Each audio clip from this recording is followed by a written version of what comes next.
for the record, we'll call the meeting to order again. The regular meeting of this commission is being conducted virtually pursuant to Governor's Order N29-20. Because this is a telephonic meeting, all votes will be taken by roll call. This evening, Commissioner Paris has offered to give the invocation as well as the Pledge of Allegiance. Commissioner Paris?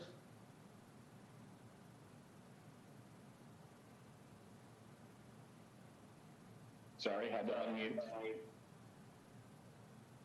Okay. Dear Lord, I want to thank you for protecting us through this time of pandemic, and that you continue to protect us as the new waves continue to approach. And please guide our city as we continue to protect those that we serve. Amen. Amen. All right, the pledge. Shall we all stand?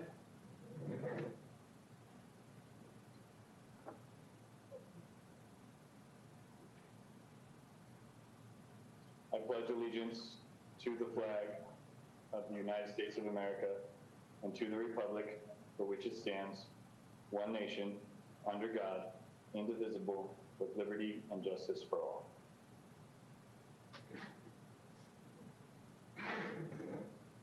Thank you, Commissioner Paris.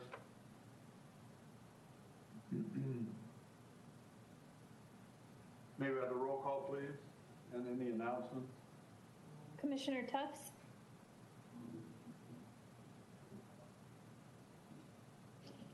Commissioner Tufts?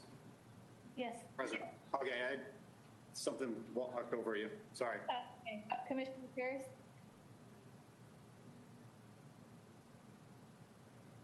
Present. Commissioner Moore?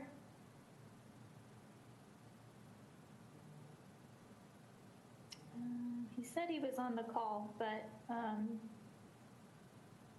I guess he's not. Commissioner Harvey? Present. Commissioner Cook? Present. Vice Chair Smith? Here. Chairman Bowes? Present. Thank you. We have a quorum. Did you say that Commissioner Moore was on a phone call as opposed? He was on this phone call, but I haven't heard from him. I'll text him now. Oh, he said he's present. He just texted me. Right, thank you. Did you have any announcements, Ms. Winter? Yes. Callers wishing to speak on the public hearing portion of the meeting will be unmuted once we've reached that portion of the agenda. Thank you. Thank you. Any public business from the floor on any agendized item in accordance with the Governor's Order N29-20, the public may observe this telephonic meeting by listening to the live broadcast on local channel, cable channel 28, or live stream it on the city's website. The public may electronically participate if they provide their comments 2 hours prior, no later than 2 hours prior to the regular meeting. We also have the ability to dial in, and that information is published on the city's website. Do we have any email comments or speakers regarding any public business from the floor? We do not have any emailed comments. At this time, the public phone lines are now open for those wishing to speak on public business from the floor agendized items.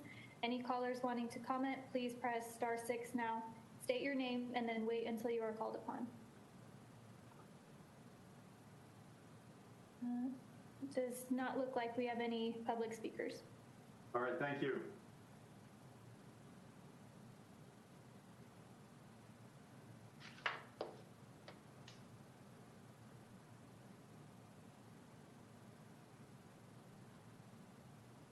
So it says on my agenda that before we move on, email comments must be checked before any action can be taken on each agenda item. Roll call must also be read for each commissioner to state their vote on each item. Callers will be able to provide comments on the public hearing items as we address them. Please do not interrupt or talk over other speakers, the chairman or other commissioners. Those who fail to adhere to these rules will be muted and or removed from the call. We haven't had any problem with that in the past, so I don't expect any now. For the record, we have received correspondence, including uncontested letters on item 4, 6, and 7. We've also received project location maps identifying where these proposed action items are located in the city. We've received a list of known individuals who either applied or have communicated with us.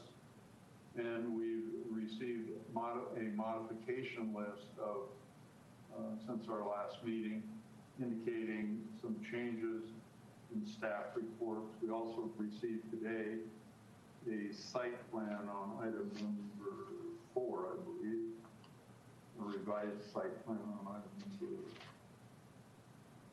4, yes.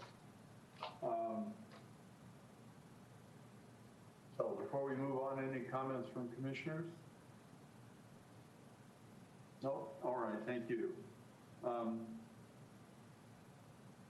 So the first action item is the approval of our minutes of the regular meeting of May 18, 2020. So do we have any email comments or any comments on this item, Ms. Winter? We do not have any emailed comments. All right, thank you. So may I have a motion, please?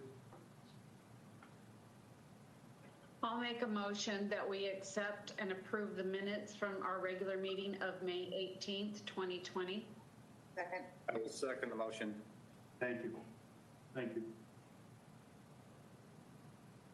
Any further discussion?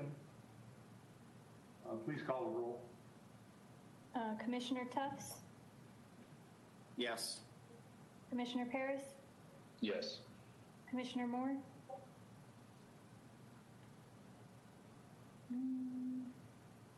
Commissioner Harvey, Yes. Commissioner Cook, Yes. Vice Chair Smith, Yes. Chairman Bowes. Yes. Motion passes 6-7-0. Commissioner Moore just texted me his vote. We're still trying to figure out how he can unmute himself. All right. So he's listening. Yes, he is. All right.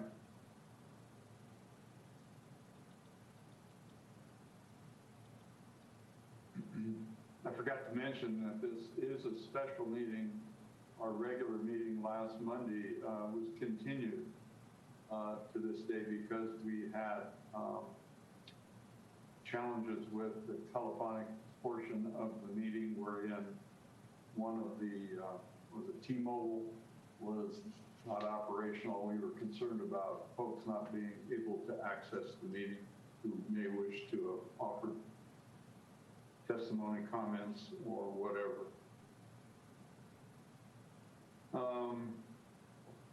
So all the, for the next items, all of these agenda items are public hearings.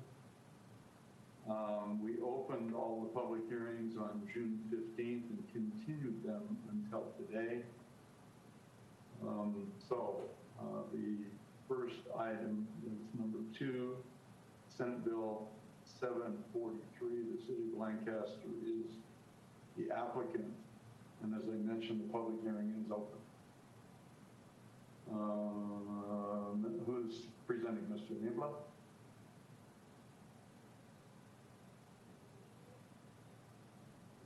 We have a few of us presenting, but we'll go ahead and get going. Danielle, can you please give me permission to screen share? Yes, give me just a second.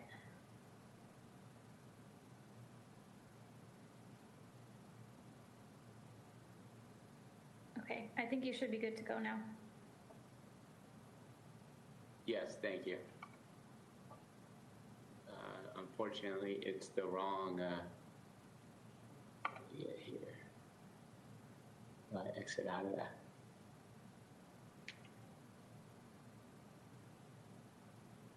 Anybody know?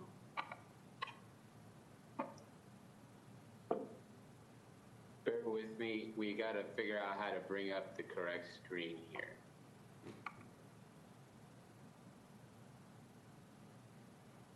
I don't think so. There we go. Can you guys see that? Yes. Everybody can see the PowerPoint presentation okay? Okay, good. Well, with that, we'll go ahead and get going. Excuse the minor technical difficulty there.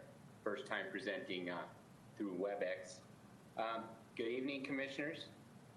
Tonight, the project team for the transportation analysis updates will be presenting on our transportation analysis updates and how this will bring us in compliance with SB Senate Bill 743. Our team tonight includes myself, Trelise Niebla, the city engineer, and we have Matt Simons, the city traffic engineer. We also have Nico Boyd and Sarah Brandenburg from Fear and Peers. Fear and Peers was the consulting firm that we hired to do this project. We specifically picked them because they have an expertise in this type of transportation modeling. They've got extensive experience throughout the state, modeling for different agencies to be in compliance with SB 743. Specifically, a couple of notable jurisdictions they're working with are LA County and the city of Santa Clarita, which gives them that North County experience, so that they've modeled other North County agencies and have a handle on what those models should look like. So during our presentation tonight, I'm going to give you a brief introduction on what Senate Bill 743 is, then turn it over to Nico and Sarah to discuss the model a little bit more in detail. Last, Matt will run through some recent examples of development projects, which hopefully give you some insight on how this will apply, what that will look like. And then last, we'll just have some Q&A. Before we really get into the bulk of the presentation, I'd first like to thank you guys for 2 weeks ago. During the agenda review, you guys asked some really good questions, and so we went back to the drawing board with our presentation, tried to update it, include a little more information on specifically the model and some real-time examples so that hopefully we can address those questions that you brought up. Also, I think before we kick off, it's important to note that this is really not anything new for Lancaster. When we adopted our master plan of complete streets in December of 2017, it really started the ball on this. We started to go away from level of service. It updated our general plan so that inside the core we were looking at other metrics, not just level of service. We're really caring about the walking, the biking, the long-term maintenance liabilities that these roads give us, and that's what the master plan did. Unfortunately, it didn't really put a framework or a defined metric on how you determine those impacts, whereas this really does. So this isn't really anything new for us. It just really, it gives us a really solid model for how we'll determine impacts moving forward. So, at Senate Bill 743. Senate Bill 743 was signed into law September 2013. The primary purpose was to eliminate level of service as the metric to determine CEQA impacts. The law actually directed the Governor's Office of Planning and Research, referred to as OPR later in this presentation, to update the CEQA guidelines to include performance criteria. So they went to work, OPR did, they did some research, and they came up with the vehicle miles traveled metric. They updated CEQA guidelines, submitted that to the state's Natural Resources Agency in December of 2018, or the Natural Resources Agency actually certified those updates in December of 2018.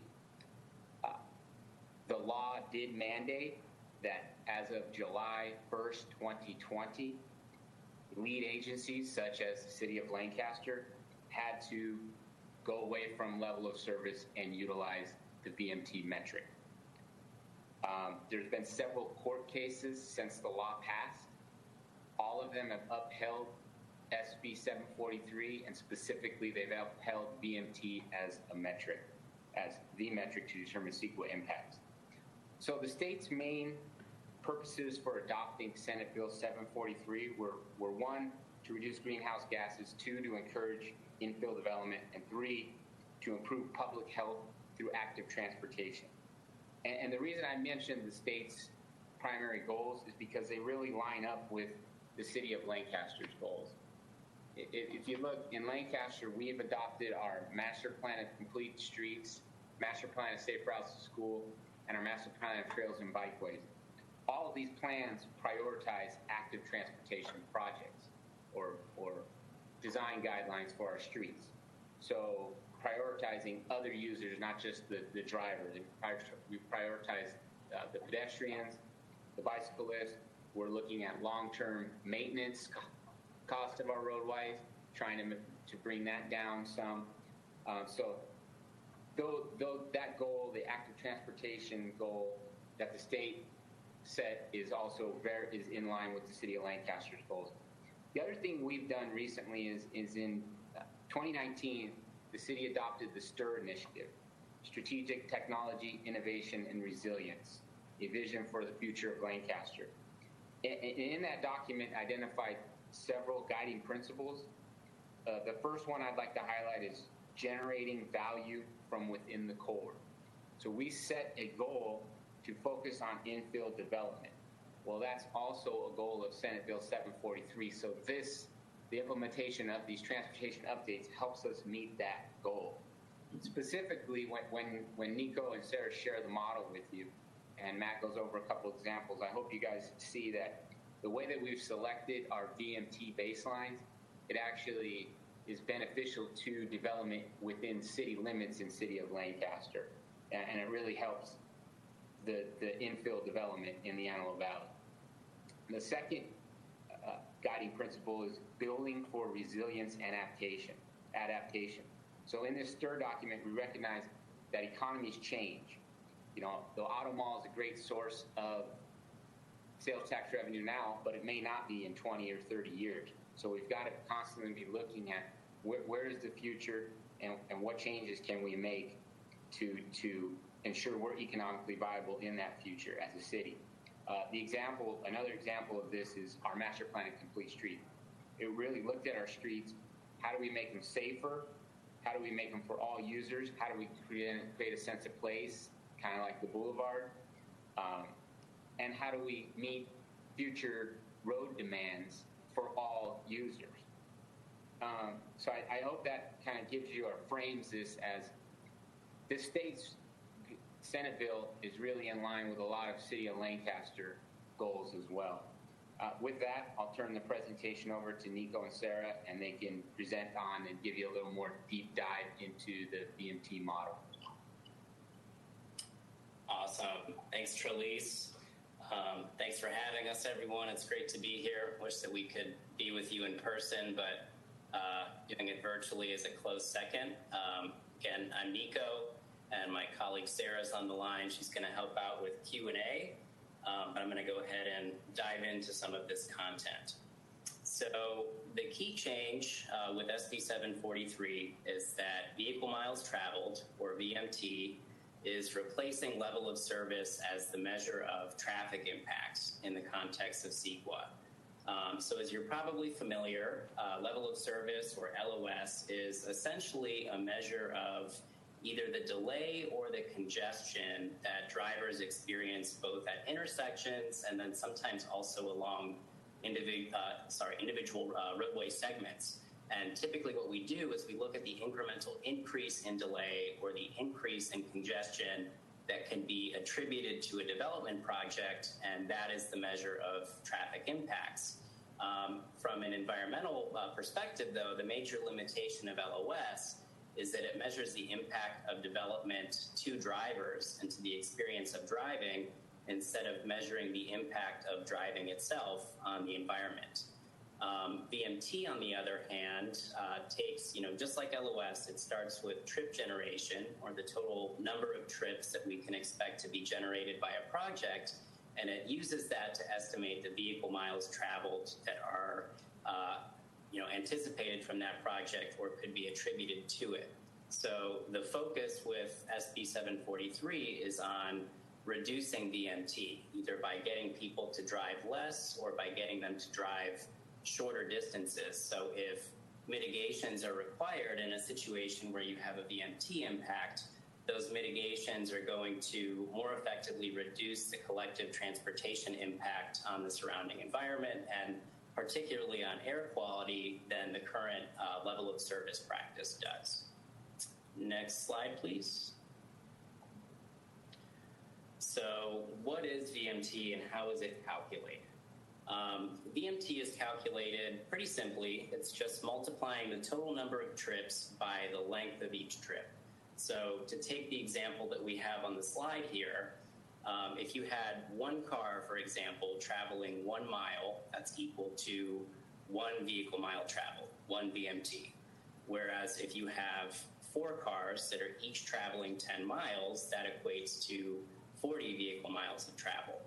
And typically when we look at VMT in the context of a development project, we usually express it as an efficiency metric.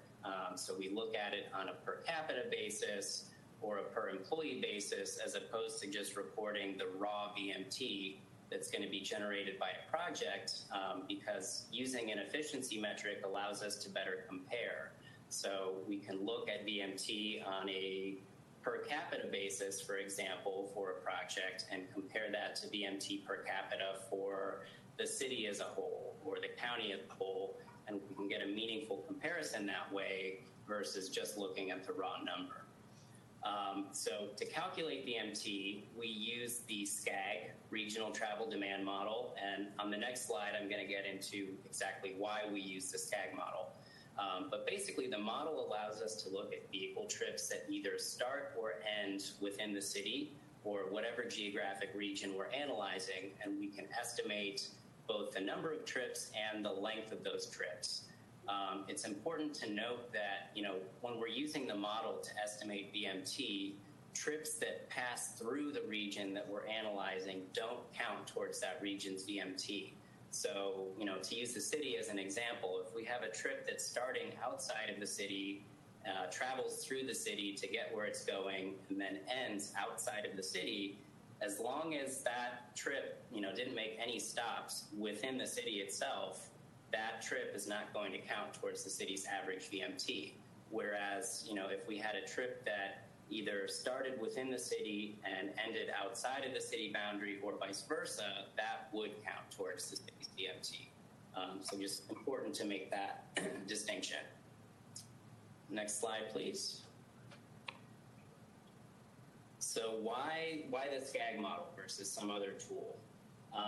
The SCAG model is the best tool that we have available for evaluating VMT because the model area for the SCAG model covers 6 counties. So that allows us to develop VMT estimates for multiple different geographies that are going to be consistent with each other because they're coming from the same model. So we could develop VMT estimates for the entire 6-county area.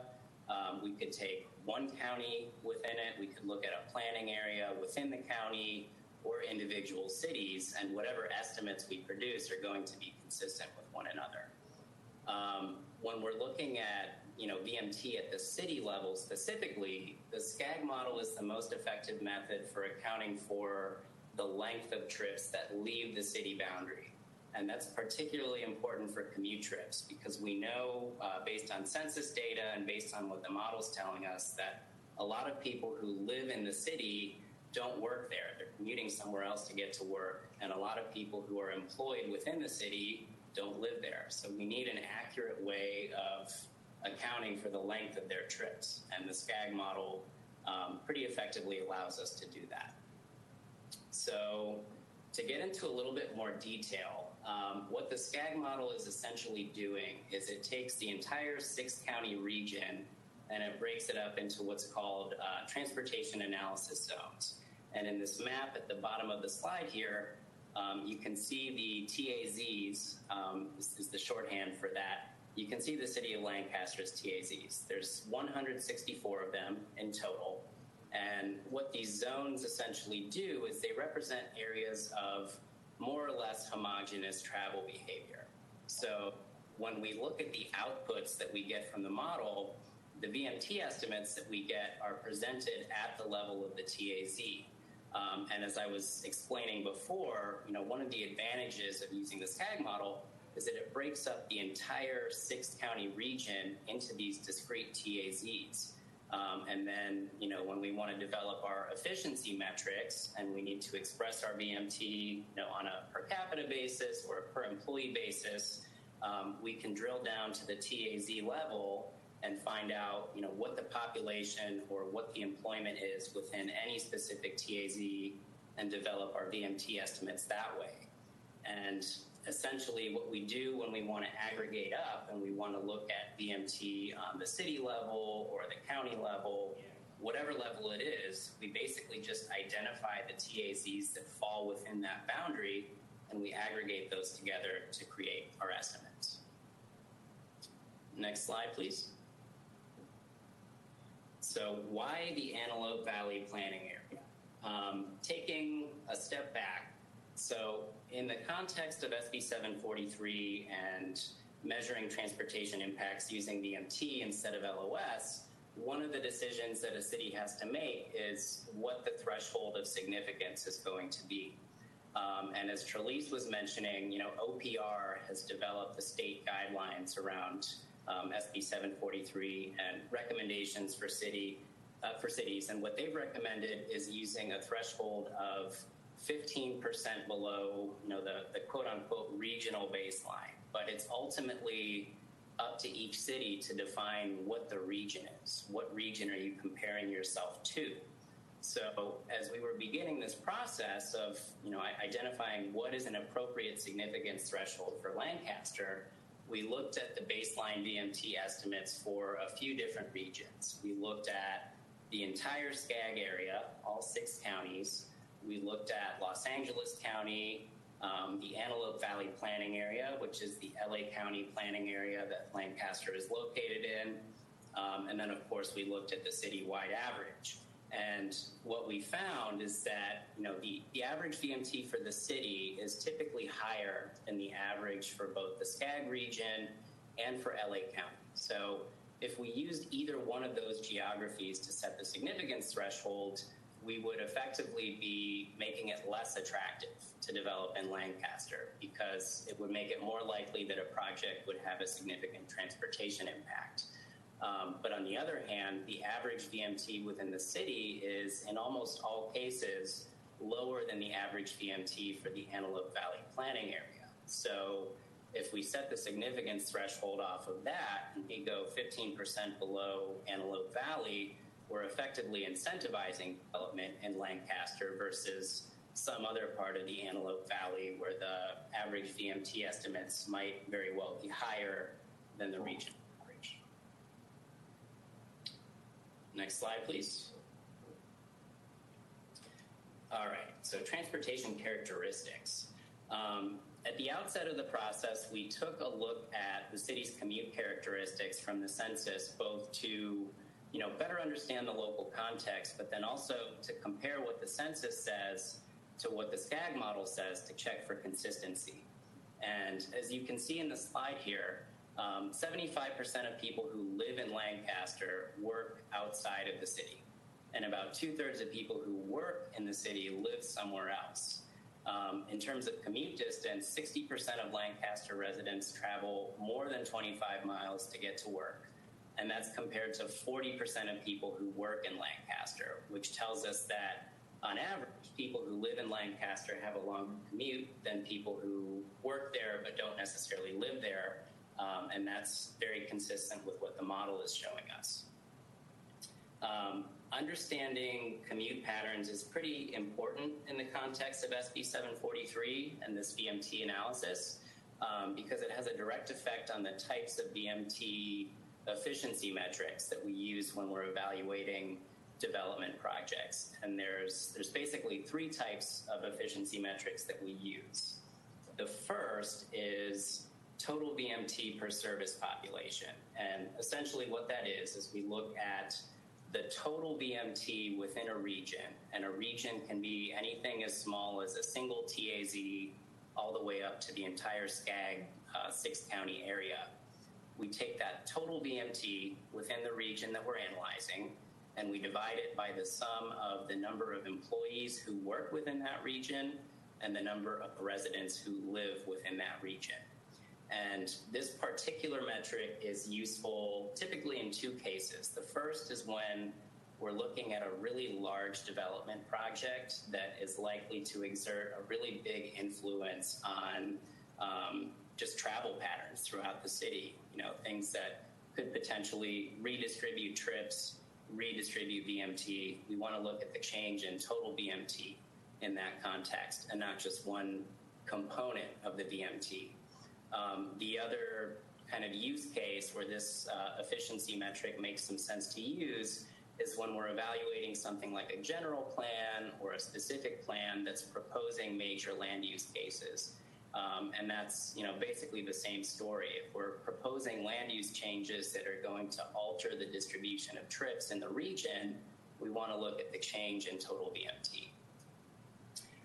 The next metric, excuse me, is home-based VMT per capita. And essentially what this is it's all the VMT where one of the trip ends is somebody's residence divided by the number of residents within the region that you're looking at.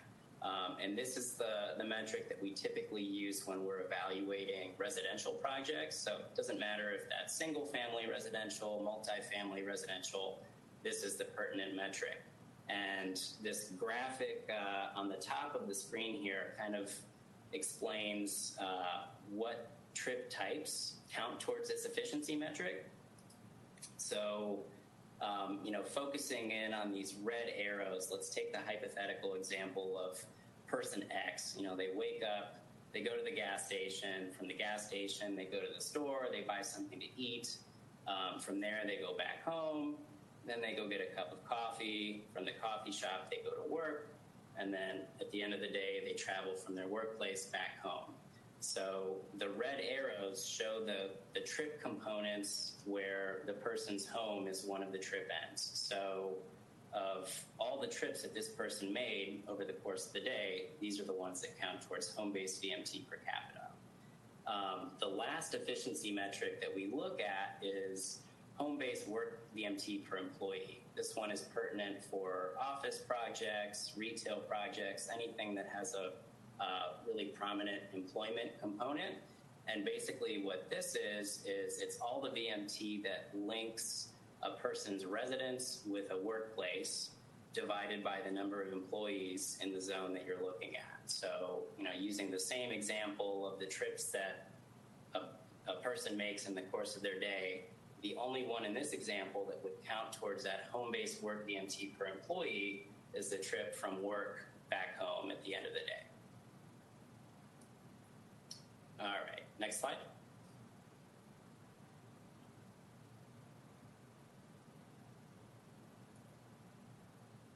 Thank you. Okay, so the VMT threshold. In this slide, we're showing the 2020 VMT estimates for the city as a whole, the Antelope Valley Planning Area, and then 3 different sub-areas of the city to show how those estimates compare to one another. So the urban core sub-area that we have here is defined as the area bordered by 30th Street West, 20th Street East, Avenue L, and Avenue I. And then the east sub-area is everything outside of that that's east of State Route 14. And then conversely, the west sub-area is everything outside of the urban core that's west of State Route 14. So since we're using the Antelope Valley to set the significance thresholds, any city-based VMT metric that's shown in this table, if it's lower than the corresponding Antelope Valley metric, it's shown in green. And then any city-based metric that's higher is shown in red. As you can see, there's only one. Pretty much across the board, the city's averages are lower than the Antelope Valley, which is why we recommended that be defined as the region for the purposes of setting the significance threshold. The one exception that we have here is home-based work VMT per employee in that western sub-area. And what's likely going on there is that that sub-area is much less densely developed than any other part of the city and many parts of the Antelope Valley as a whole. So, because of that, the distance between destinations is greater, and people who are working on that side of town probably have a longer commute distance than people who are working somewhere else. But, across the board, just looking at the city averages, those are all lower than the corresponding Antelope Valley area for all three of these efficiency metrics. So, the number of places in the city where you're likely to see VMT impacts is low because of that. And with that, I will kick it off to Matt. Thank you. Alrighty. Well, thank you very much, Nico. I appreciate that. Good evening, Chair members, or Commission members, excuse me, and Chairman Bose. Now my job here is to kind of guide you through how this information, how the city will use this information to analyze new development projects that are presented throughout the city itself. What we will be doing is we'll be doing now adopting a two-tier analysis system. The first tier will involve using the VMT analysis so that we can meet CEQA guidelines and we can environmentally clear the projects. The second tier, we will continue to use the LOS-based cities guidelines, and what this will be looking for, we will be doing safety and operational improvements using that particular analysis methodology. As we are not able to identify significant impacts using LOS, we will be looking for things where a particular development may create a operational or a safety issue at a particular intersection or along a specific roadway segment. Now stepping back to VMT, just to give you a little bit better idea of, oh, I'm sorry, I forgot. Excuse me, I forgot to advance the slide. There we go. Just to give you a little bit better idea on how the VMT and the screening project or screening process will be applied, the following are 6 different criteria that were developed by OPR to screen out certain types of projects that would no longer have to be subject to VMT analysis if they meet one of these criteria. Essentially, it's project size. This particular criteria screens out relatively small projects that have less than 110 vehicle trips per day. Also projects that are locally serving retail, which would be gas stations, small markets, things along those lines, small businesses, even mixed use developments would fall into this criteria. The third one is a project that's located in a low VMT area, which I'll get into that. I'll show you a little bit of how that would be applied once we move on to the next couple of slides. But what this is essentially is if the area of the city where the project is proposed already is below the VMT baseline, then the project could be screened out because it's essentially meets the city's general plan and it is in agreement with the type of developments that are expected to occur in that area. So there's not expected to be any substantial growth above and beyond the average VMT. The fourth criterion is if it's in proximity to a transit line, primarily a transit line that has 15-minute frequencies or less. Currently in Lancaster, none of AVTA's routes meet that criterion, but under the strategic mobility plan, routes 1 and 12 are expected to meet that criterion. And again, there's a slide a little bit farther into the presentation that will show the transportation priority area that is generated based on those particular routes. The fifth criterion is just if the project provides affordable housing, it was then just screened out on that basis alone. And the final criterion, if it provides specific transportation facilities that improve or remove, say, a bottleneck or a safety issue something along those lines, that those type of projects are excluded also from VMT analysis or any type of additional, additional VMT analysis, I'm sorry. Now the next slide, this is the VMT areas based on residential, where these are the different transportation analysis zones that Nico was talking about earlier. And essentially what this graphic shows is that the areas that are shown in blue already are 15% below the Antelope Valley planning area average. So a project that is located in one of these areas would already screen out from the VMT analysis because the surrounding environment is already 15% below the baseline to which it's being compared. The tan and yellow color means that that's a zone that is between 0 and 15% below the baseline average. And then the pink color is for analysis zones that are actually above the Antelope Valley planning average. And again, these are the some of the zones that Nico had pointed out, on the extreme west side and on the extreme east side of the city. The next slide provides the same information, but this is for the home-based VMT trips per employee or for commercial uses.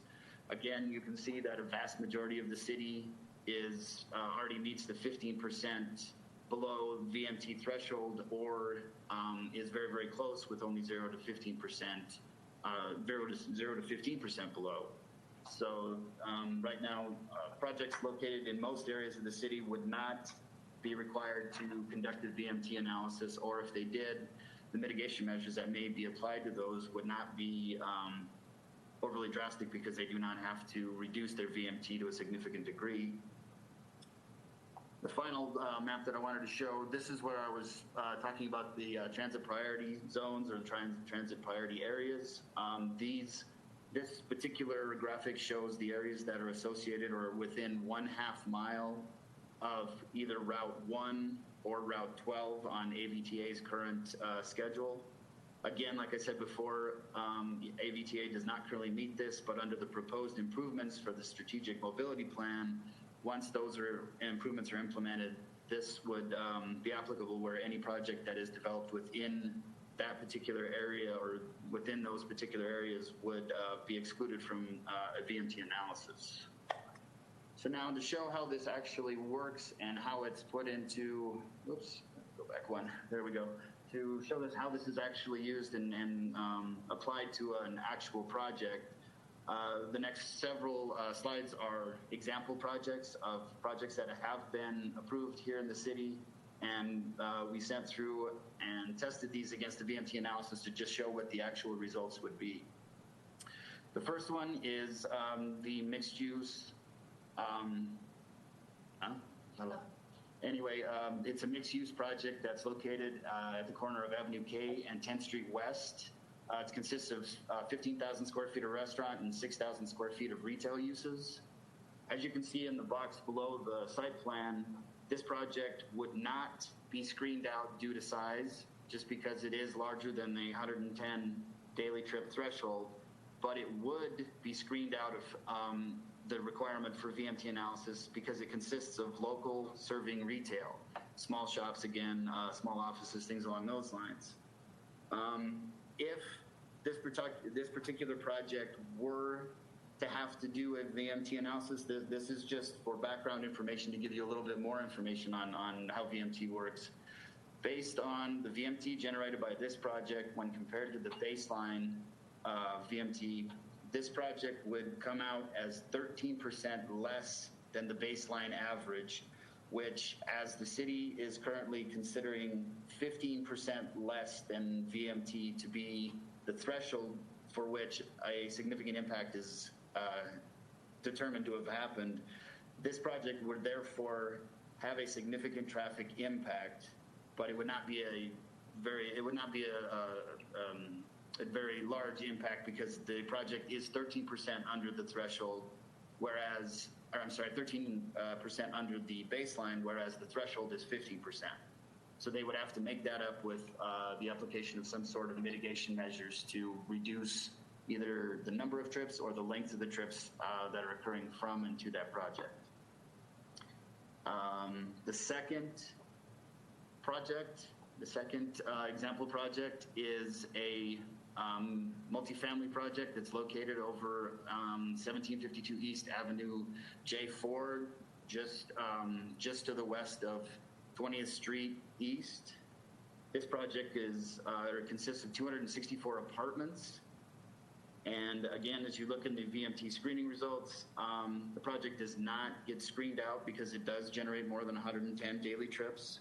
It does not get screened out on the second criterion because it does not contain any local serving retail. The third criterion, unfortunately, this project is not located in a low VMT area. It's actually in an area that is the next level above, which would have been the yellow or the tan, which is 0 to 50% below the threshold, but it does not meet this particular criteria.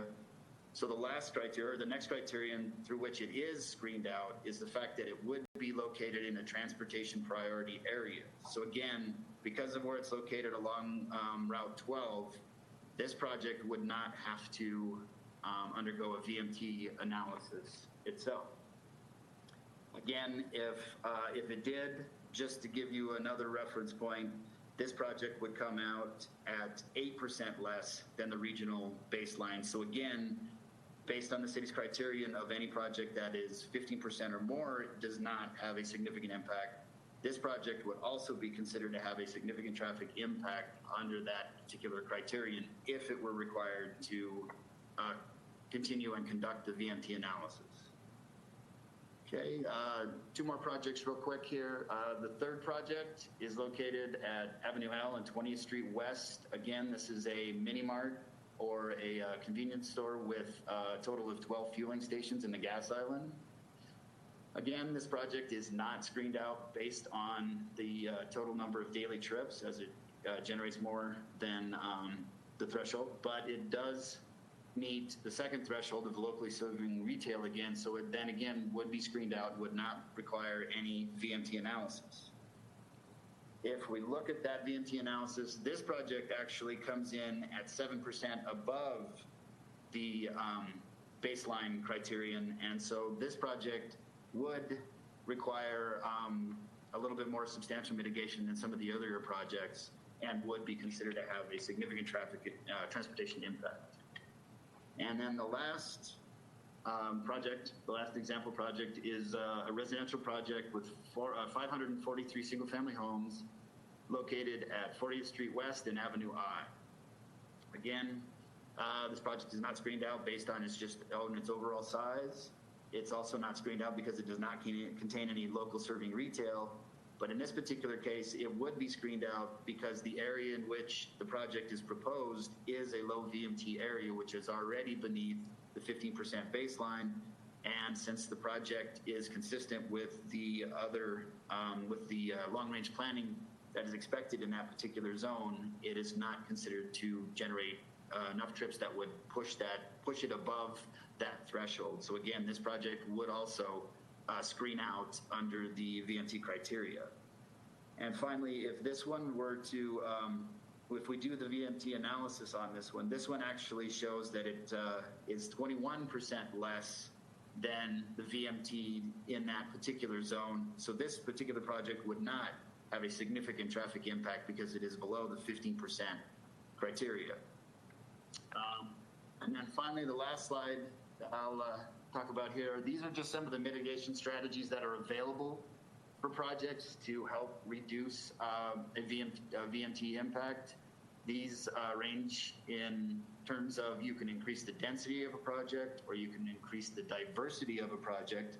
Both of these would eliminate either the number of trips or possibly the distance that trips are generated from the project, just because of the mixed use of uses and whatnot in the project. Improvements to pedestrian and bicycle network is expected to reduce the number of vehicle trips that are generated by the project. Traffic calming measures can be implemented in the area. This encourages walking and biking. The last two are you can encourage telecommuting or alternative schedules to, again, reduce VMT by spreading it out across more of the spectrum as opposed to concentrating it in just the peak commute hours. And the last one again is just the commute trip reduction program, where you may be able to provide, say, a shuttle to the Metrolink station or bus service down to land uses that are outside of the city. So that's all that I have on VMT, so I'll pass it back to Charlie to finish up.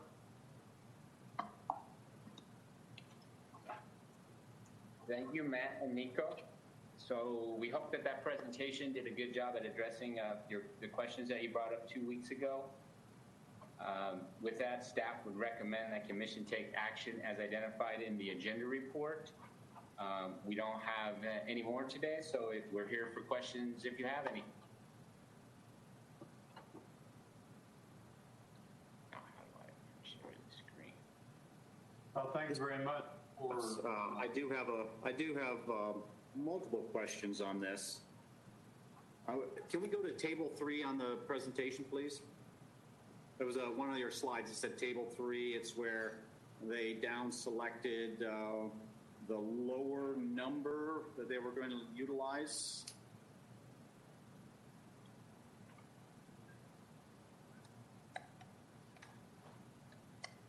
Right here? Yes, thank you. So we use the home base work VMT versus the total VMT per service population. If we were to use the higher value, which is approximately 4 times as much for the West, what results would we end up with on these this target of 15% or what you're looking at? I mean, what is the advantage of using that lower number versus the higher 41.8? Because what we're looking at is saying, if I'm under the impression, we're looking at adopting your method here. So I want to know if we're getting the best, best possible choice. So if you could help me better understand that, please. You want to take that one, Nico, and explain the 3 different metrics? Sure, I can chime in here. So I think in one of the earlier slides, I was explaining the different contexts in which you would use each of these 3 metrics. So in the example, like the 4 case studies that were just presented, were not evaluated using that total VMT per service population metric, because none of those are large projects that we would expect to exert a really significant influence on travel patterns throughout the city or throughout the region. We specifically looked at case studies that either had a strong residential component, a strong retail or commercial component, or some hybrid of the 2, some kind of mixed use development. And when we're looking at residential projects, the efficiency metric that we use to evaluate those is the home-based VMT per capita, because the denominator for that one is the number of residents in the zone that you're looking at. So when we're proposing, for example, a new housing development within a transportation analysis zone that's already primarily residential, we want to look at how VMT is going to change with that development project, in the context of the number of people who reside in that zone, versus the home-based work VMT per employee metric. That's the one that we use when we're evaluating any kind of office or retail project that's going to increase employment in the area. And in that case, the denominator is the number of employees, because we want to know on a per employee basis, how is this development that's going to bring new jobs into this zone going to affect VMT efficiency within this zone. So it's not necessarily a matter of choosing among these 3 to pick the one that you want to apply to the project. It's a matter of identifying, okay, what type of project is being considered here, and which one of these 3 metrics is the right one to apply in that situation based on, what's the denominator of the equation. Okay, so basically, we're going to vote to adopt one of these denominators, correct? It's all three of them. All Yeah, three are we're- going, you were just talking through that then. Exactly. Yeah. So you're choosing basically the threshold that we're looking at is 15% below each of these Antelope Valley Planning Area metrics. And which one you apply to any given project is dependent on the type of project that's being proposed. So if it's a residential project, you're going to use this home-based VMT per capita to analyze that. If it's an office project, you'll use home-based work VMT per employee. And if it's a general plan or a specific plan, something that's going to result in really significant changes to land use, that's when you want to use the total VMT per service population. So it's all three. It's not one or the other. All right, that's what was throwing me. I was like, why are we selecting one there? Thank you. That Sure. helps me better understand it. So then I guess the low VMT area, if used, Mm-hmm. I guess looking at, so I guess we would just use that low VMT is what we would use. Exactly. Yeah. So if a project is proposed and it's going to be located in a TAZ that's already 15% or more below the relevant regional average, then that project can be screened out for VMT analysis on the grounds of generating low VMT. If a project is proposed in a TAZ that is not already 15% or more below that regional average, then you would have to conduct a more detailed VMT analysis for that project. Typically involves actually changing the land uses in the model and estimating on a detailed level, how many new trips is this project anticipated to generate, and what is the VMT associated with that? Okay, that makes more sense to me. All right, that's all I have. Thank you. Sure.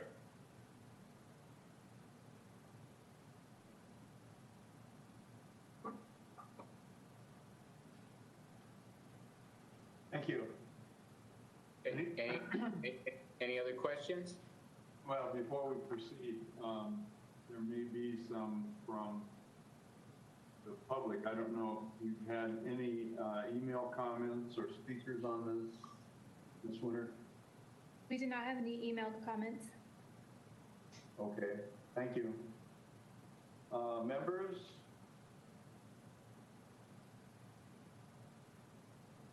I can't see you all. Ms. Harvey, Ms. Cook, Ms. Smith, Mr. Perez, anyone? Okay. So, I have nothing. I'm pretty clear on it. all right. Mr. Moore, are you caller number 2? I guess I am, because I All just right. became unmuted. I always thought you were number 1. Found it. Yeah, we found it. We were working on it. All right, thank you.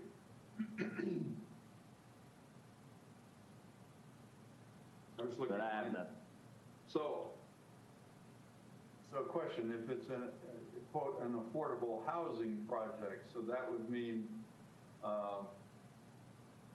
every project we've seen, density housing, it typically has some underlying funding model which requires the qualification of affordable housing. So those projects typically would not meet the threshold then, right? Affordable is typically screened from further analysis. Right, so I think there's various state laws now that require any density housing project to offer adequate low and moderate income opportunities, I should say, for tenants, right? Okay.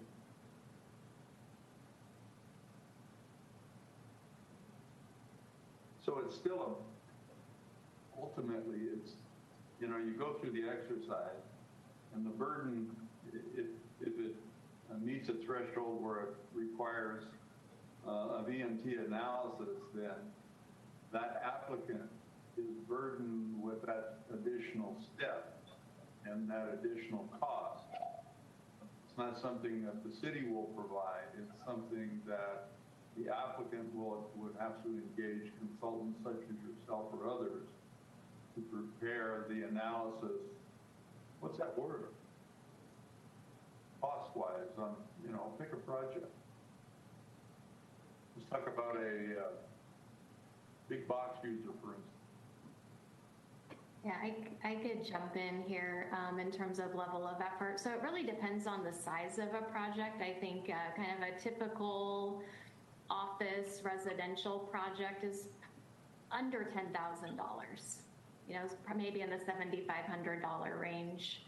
If it was a large VMT analysis you were doing for a specific plan, for example, it would probably be closer to the $15,000 to $20,000 range. Andy, thank you. All right, that's all I have. All right, anyone else before we consider a motion on this item? No? All right then. Let's see, where am I? We don't have anyone calling in on this either, Ms. Winter?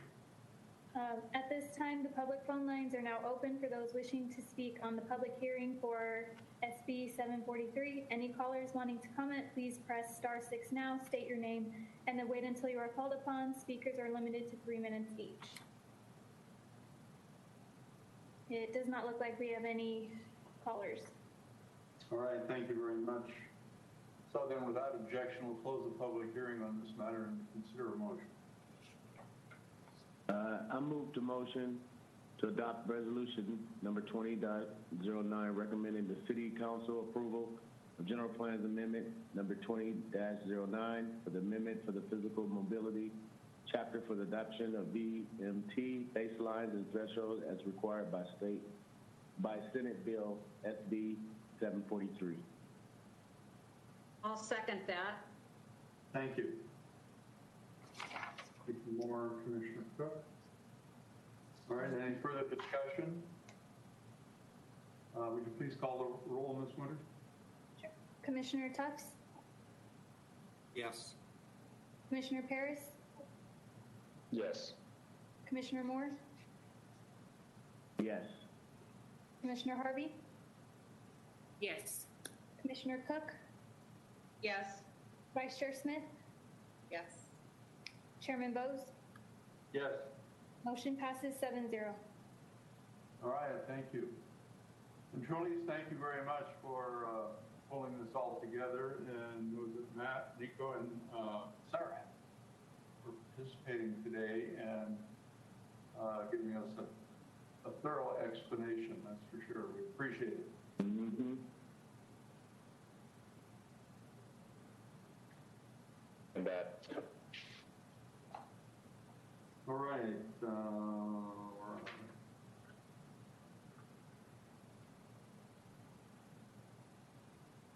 Once I get this agenda figured out with all the asking for email comments and phone comments and all the rest of it, we'll be back meeting in our regular session, and I won't need a script, right, Ms. Winter? Hopefully soon. Yeah, hopefully. Maybe by Christmas, huh? Okay, the next item is item number 3. As mentioned earlier, the public hearing is open on this matter. This is tentative tract map number 78213, the time extension.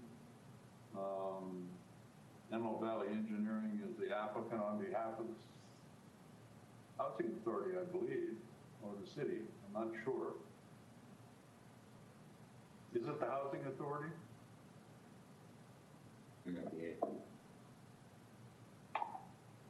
Yes, it's the Housing Authority. It is the housing authority? Yes. Ms. Harvey?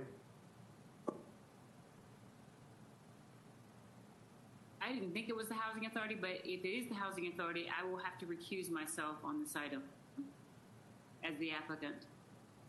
It's just great. that it actually just says the city. Okay, who's talking? I don't know. Commissioner Harvey. No, I heard Ms. Harvey. Sorry. What staff member is speaking? I don't know. Cynthia Compania. Okay, so I didn't hear the answer. Is this a housing authority project or what? Yes or no? Yes, it is. Okay, it is a housing authority project, so Ms. Harvey is recusing. So with that, I will recuse myself. I'll step out, and then if Commissioner Smith can text me when I can come back in, that would be great. All right, very good. Thanks, Ms. Harvey. So we still have a quorum of 6 members. Do we have any email comments or speakers on this item, Ms. Winter? We do not have any emailed comments. Okay. We heard a staff report on this item at our agenda review earlier in this month. Do any commissioners wish to hear a further staff report? If not, It's a no for Commissioner Moore. all right, thank you. No, All right, Commissioner then. Cook. So we'll waive the staff report, and we've already asked if we have any email comments or speakers. We do not. So you can open the public phone lines, Ms. Winter. I'm curious about where Commissioner Tufts happens to be residing right now. For who? In a dungeon.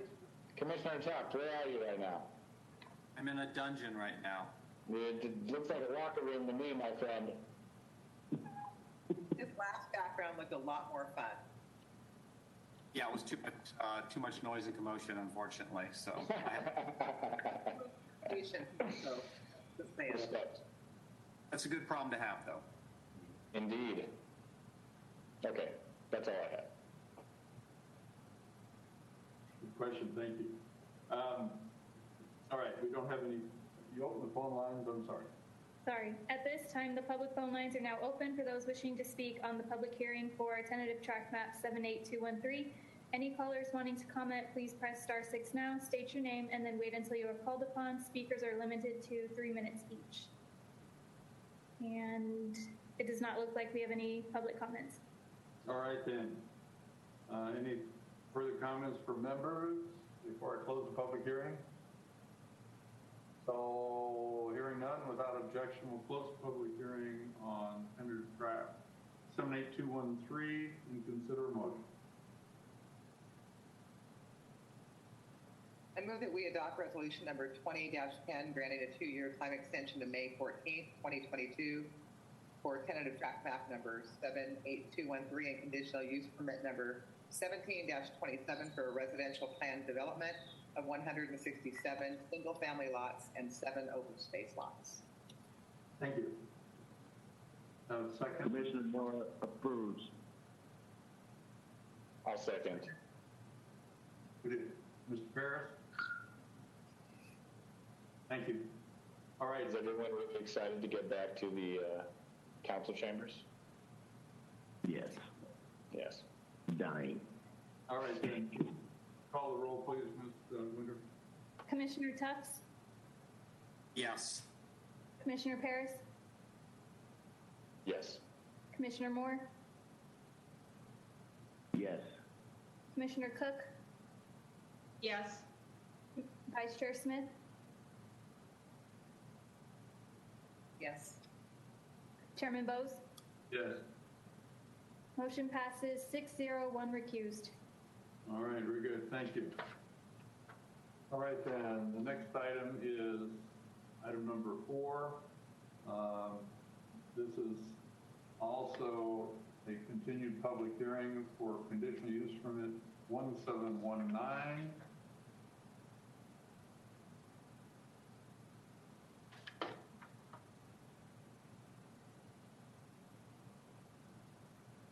All right, then, Ms. Swain is presenting on this, I believe, right? That's correct. Please proceed. Thank you. If I want to share the screen, I'll do that.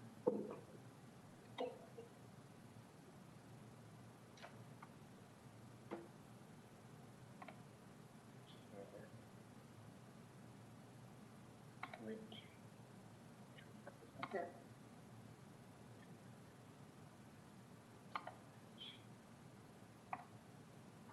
Okay. Where's the page down button? Yeah, except it's not. Yeah. Click on what? Click down on the screen. Okay, now that I can actually make this work. Chairman Rose and members of the commission, before you tonight is a request for a conditional use permit to allow for the construction and operation of a gas island canopy garage and mini mart with a type 20 ABC license for the sale of beer and wine and a waiver from the distance requirements. The proposed project consists of the redevelopment of the site with a gas island canopy, garage, mini mart, and the sale of beer and wine for off-site consumption.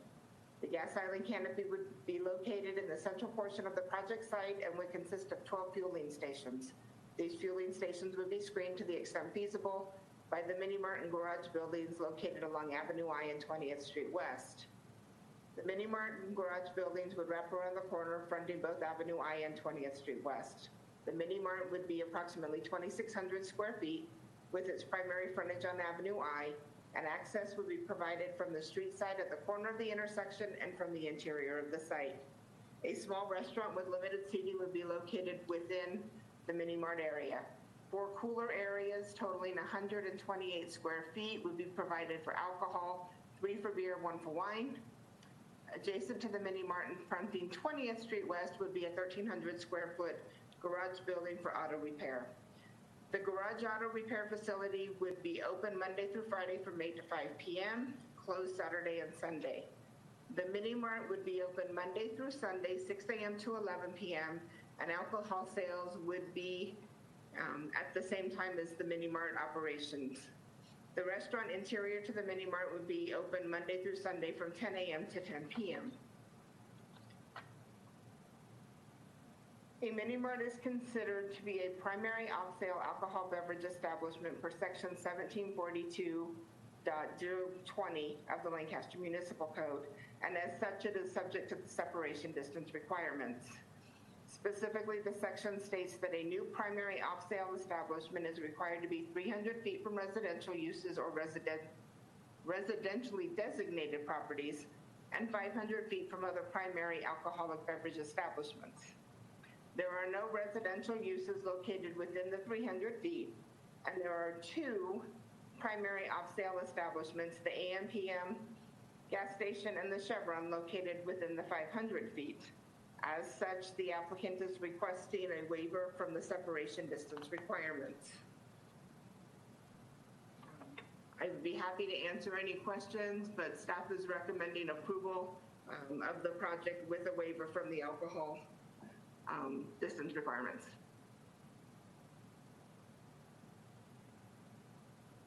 Thank you, Ms. Swain. Members, do you have any questions before we call on the applicant? Yeah, I was just wondering, for the restaurant, is that why it's calling for the alcohol waiver? No, so the restaurant interior to the mini mart would not sell alcohol, and you cannot drink alcohol within the mini mart location. This is typically like, I think you've seen some of them where they have like a Subway sandwich shop inside. Oh, okay. It's that kind of use. All right. Yeah, the waiver is from the two gas stations on the south side of FOI. Okay, all right. I have a That was my question. Sorry. Yes? I have a question. Have you heard any concerns from any citizens or nearby businesses or comments at all from the public? No. Thank you. Anyone else? I'm sorry. Go ahead, Chairman Vos. Oh, okay, I think,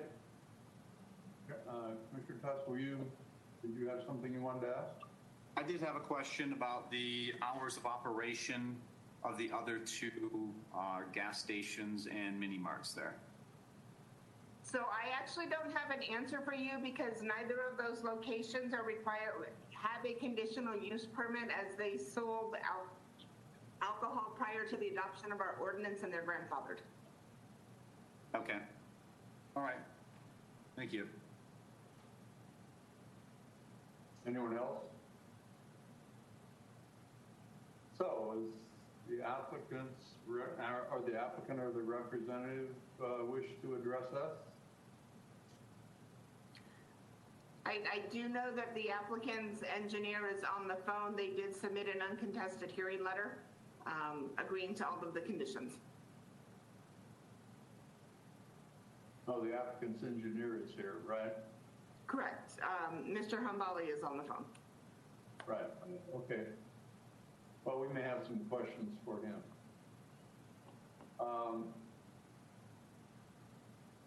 No one else has anything? I have questions. I mean, I look at the parking in this and am I seeing this right? There's only 2 parking spots and you're thinking restaurant? Looks like 5. There's 5. It's not necessarily a sit-down restaurant. As I described, this is like a sandwich shop, you know, get your Subway sandwich and go because you're already there. There are no minimum parking standards in the commercial zone. Okay. So there isn't a standard that I can force them to meet because we don't have a minimum parking standard. Right. And how about the landscaping on this? So the landscaping meets the required percentage after you remove the square footage of the buildings for the site. It meets code. Okay. All right. Thank you. That's all I have. Okay. Anyone else? Yeah, this is an owner-operator that's been here for almost 2 decades, right? That is correct. Thank you. All right. So I have a number of questions.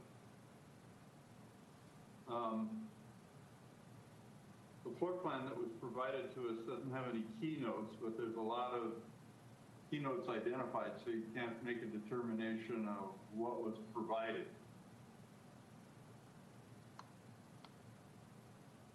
Hold on. I can't make this. Now I can't make it go back.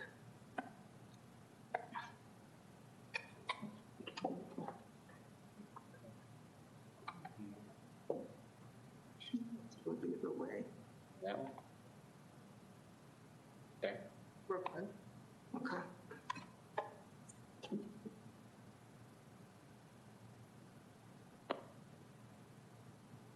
No, that's the wrong floor plan. That's 1817. I need to go up in the, And the reason I raised that question, the reason we're looking at that, besides the fact that it's a mini mart requesting alcoholic beverages, it's also a project that has not gone to ADC, so we have to look at it like a ADC project. Plus, there's a waiver, so we have a myriad of opportunities here to evaluate. Right? That is correct. Okay. So, I can't identify what is proposed on the floor plan because the keynotes aren't, there's no schedule of notes. So you're guessing.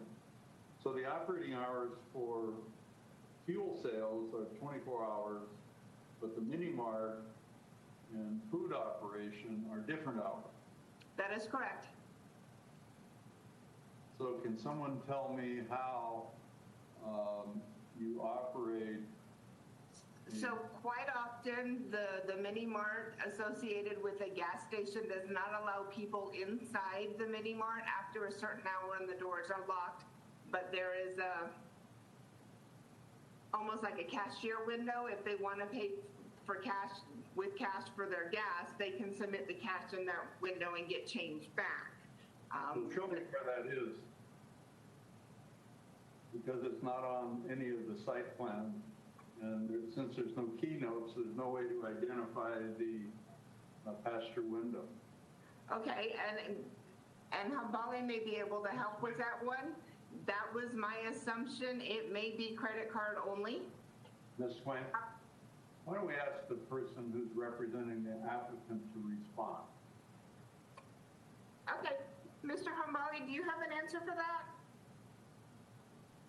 Hello?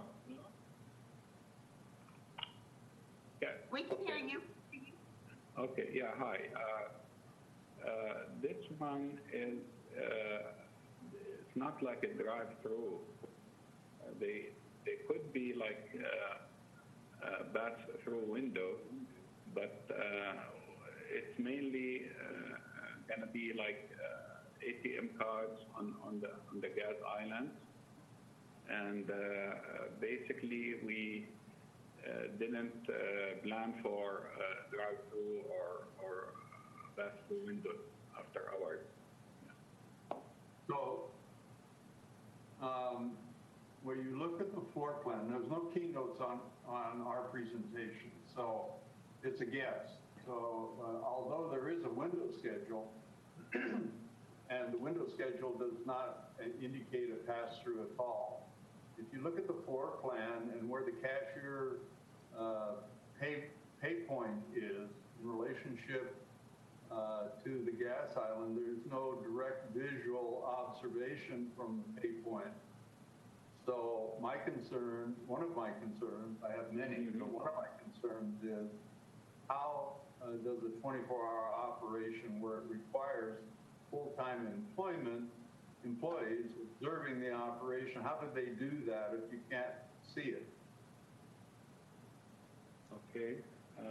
Do you want to answer this, Christine?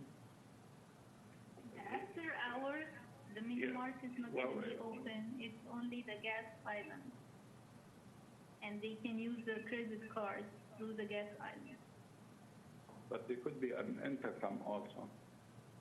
With they could use like cameras and intercom for communication. Our requirements for a gas station mini mart that sells fuel on a 24-hour basis requires full-time employees on site to monitor the entire operation. We don't necessarily require the interior of the space to be accessed by the potential customer, but it has for site security and general overall good business plan, one would want to have the ability, at least in my opinion, to be able to observe the activities on the site. And typically your pay point is the place where you have that observation. Okay, so we can add maybe like a window for visual observation, and if necessary for service, it can be like a pass-through window. Well, let's just move on with the rest of it. Your door schedule shows that you've got a double door going out to the Gore Point on the corner of 20th and I, right? Yes. And you also have a double door access to the gas island, right? Yes, we do have two entrances. Yes. And you also have a single door? You have a single door also? Okay. So you have multiple points of access, but no visual to the gas island from the pay point. Speaking of that, how many employees would you anticipate would be there on a normal shift during the day for all the activities that are going on? They could be like a 3. How many? 3 employees. 3. Yeah, But maybe 4, but around the 3 or 4. All right, and you have 5 parking stalls, one of which is a non-able body handicap, so-called handicap space. Where do the employees park? Where the employees park? They said we're allowed to have some street parking. I can't hear the answer. They said they are allowed Yeah, I believe to have some. talked about this. We're allowed to have some street parking. What's the answer? We're planning on using some street parking. Was this something discussed? Yes. Okay. There is no street parking on 20th Street West or Avenue I. Yeah, it's a major street. We also counted the parking under the canopy. That's for the customers. Yes, for the customer. Okay. So, how many employees we're going to have? 3? It's usually about 2 or 3. Okay. So if we have like 2 or 3 employees, we maybe can get away with 2 parking You stalls. have 2 or 3 employees, but your floor plan and activities shows your business plan, at least I'm making an assumption, there's a business plan that indicates you have a food service where somebody's doing prep and somebody's doing sales. You also have the mini mart activity. You also have the non-auto repair, but the smog station, which would take somebody. So I'm assuming when your business is open, you got to have a minimum of 4 people, probably more. Yeah, we anticipate to have like a 3 or 4 employees, and but you don't have no accommodation for them to park. yeah, we can maybe make some arrangement for them to just try to use like minimum like 2 spaces or something. Well, or something, we're not, we're looking at a proposal based on what you prepared for us to make a determination. So that's the reason I'm raising those issues. Yeah, They're my concerns, they may be others. Your switchgear location, it's our policy that switchgear be located inside the building, not outside the building. Okay, and the electrical room. Yeah, switchgear. Yeah, we can provide that. It's not inside the building, right? It can be incorporated to be part of the inside the building. It's what? It can be enclosed and can be inside the building. It can't be. That's what we have on the plan. There's no, there's no electrical room. Okay, it's outside. What about your roof access? Where's your roof ladder? The roof ladder is from inside the building. It's not identified on the floor plan. Where is it? Can you put the floor plan on the screen? Sure. Want to take a look?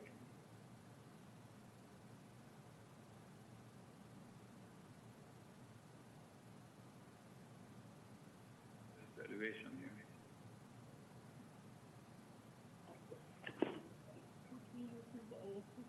This one? The electrical room is outside. But we have some room. We can put it inside.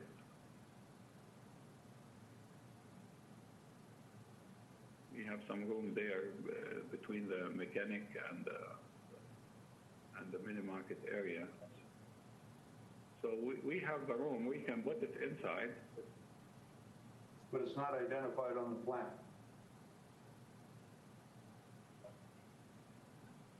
Yeah, it went through the design, and nobody mentioned that it need to be the inside, but we can do it on the inside.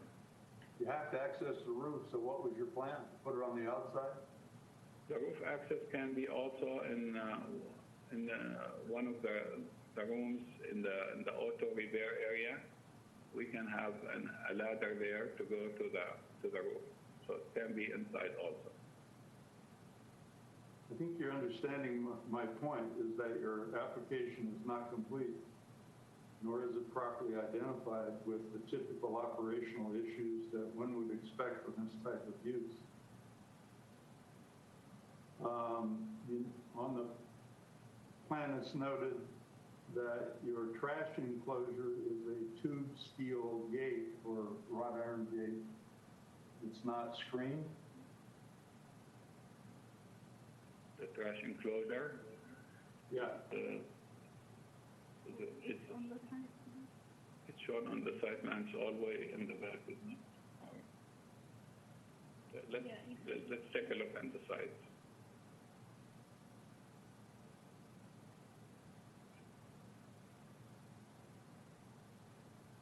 You have to put the site plan on the screen, please.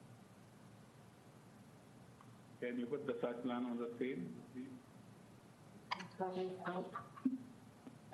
Yeah, I needed to go to the two previous to this. There.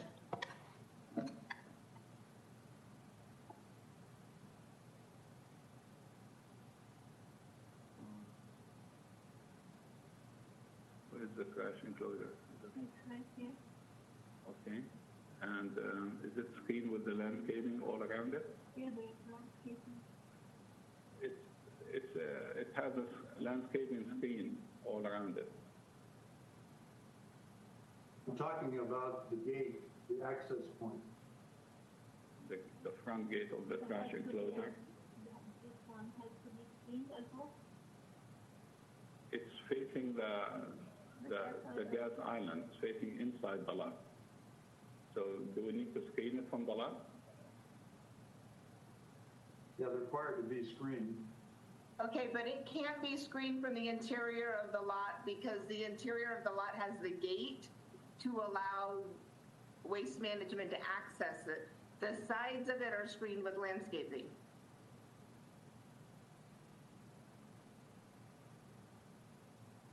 Yeah, usually they don't like the gate to be facing the street. That's why they want it to be screened away from the street. We do too.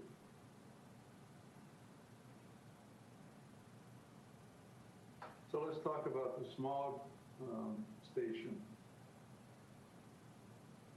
How does it operate? How is the smog operate? There is a garage door, and the cars can enter from the garage door and do the test and then back up and go back. So what do you do with, so do the vehicles pull all the way in or only partially in? Usually partially, yeah, not all the way. Usually, but we have the room, so it can be almost inside. But that means that you'll be blocking at least one parking space plus the potential walkway access for the handicap, right? If they're only there's 8-foot landscaping, the ADA space. If there's like a car there, it's still going to leave the other spaces clear. So it's going to be almost going all the way inside, and then it's going to be backing up and going through the. But you just said it's, I think we all understand that it's typical that folks that utilize the smog testing service typically do not pull all the way in to a bay as you would in a repair garage or for lube service. You only pull partial in, and the testing is done with usually half the vehicle outside and the other half inside. Isn't that typically how they operate? The width of the building should be enough for the car to go in all the way. In this case, I think we have the room, so the car can go inside fully, and the dyno can be further inside the building.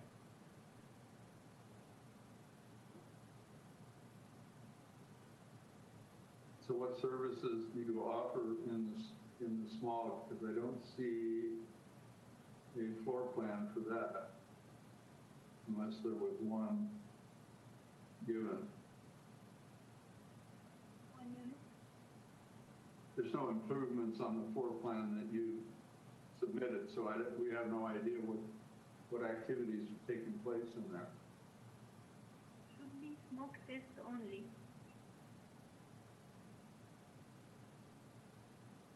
Yeah, the plan was only for smog test. It's not like a repair garage. No, I understand that. But are you testing four-wheel drive vehicles or only two-wheel drive vehicles? All kinds of vehicles. Yeah, maybe both. Are you concerned about the size, the space? No, I'm just asking a question. My concerns, I haven't shared totally with you. I just wonder what the business plan is, because you've got a very, very challenging site on the proposed improvements, circulation, parking. So my concern is if you're in one or two of those bays is occupied, plus you're operating a mini mart and you only have 5 parking spaces, 2 of which are not near the front entrance or activity, it seems challenging to me how it's going to operate efficiently and how the public would be served, because one of the findings we're obliged to make is convenience and necessity. So I'm concerned about convenience, first of all.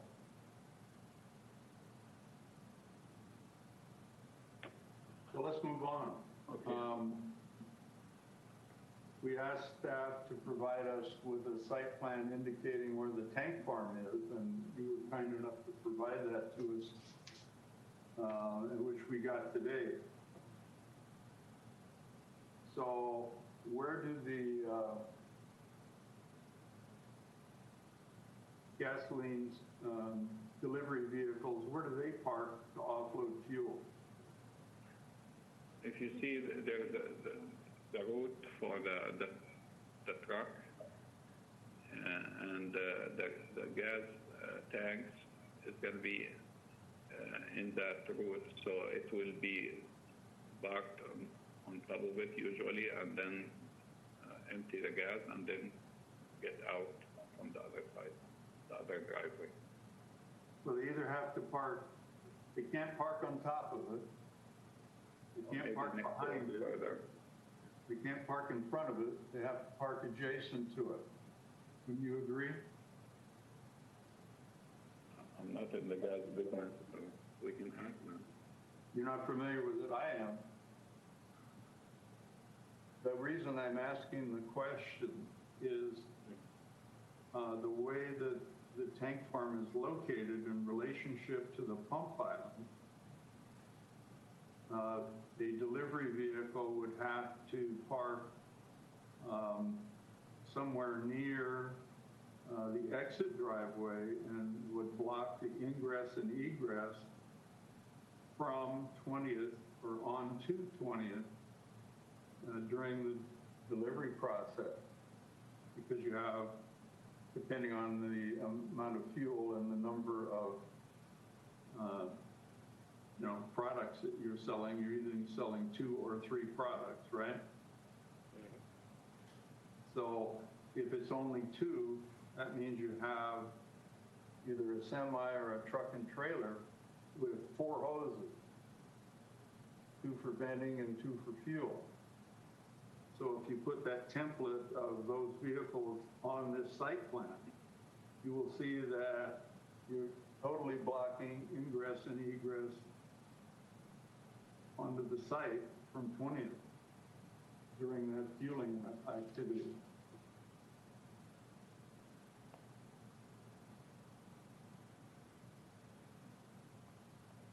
I think, this is going to be something like temporary when they want to fill the tanks, and they can maybe figure out if this is not the best location, we can put it in any other location. They might feel it's better for them.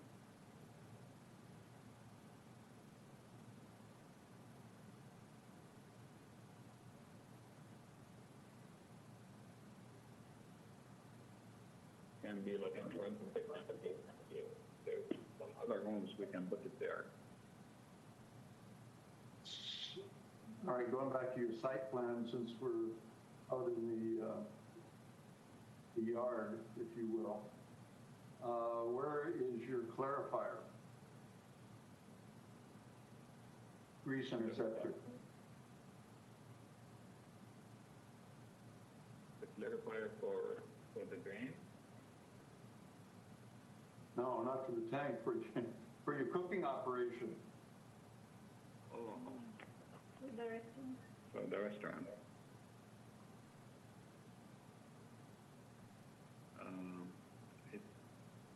They have different types. They have ones can be under the slab of the building, and they have one they can put it on the outside. I understand that, but it's not identified on the site plan. We can show it. It's going to be inside where the cooking area under the slab. So you're telling me that it's only a warming kitchen? You're not cooking anything in there? We haven't figured out the business. It could be a Subway. It could be, we don't know. Well, if you don't know, we don't know. Go for it. Hey, Jim, this is Trolleys. On those grease interceptors, that we determined that requirement when we issued the building permit. Some type of food establishments like a Subway don't require anything. If it is a restaurant that's doing more cooking of foods with greases, a grease interceptor will be required, and it will be it'll be part of the building permit package. No, I understand that. The point is, we're trying to understand necessity and convenience. So if we don't understand what's being proposed, how can we make a fair determination? What we lean toward is I know the difference like between a Subway business or something. Something it's not like extensive cooking and things like that. But at this time, we just dealing with the concept that we have the room to fit it if it's needed. But if it's not needed, we don't need to worry about it.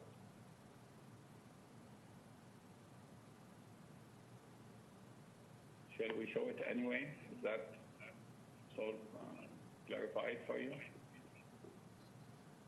Can you tell us the reasons for us to grant a waiver when there's already 2 existing gas station mini marts that offer product that you just discussed with us? Why we should grant a waiver to allow this project to move forward when in the same marketplace there's already two operations of very, very similar uses being in that same marketplace.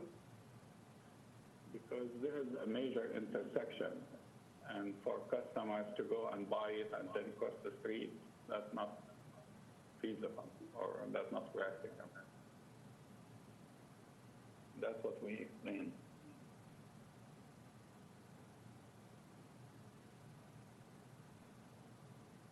Okay, that's it?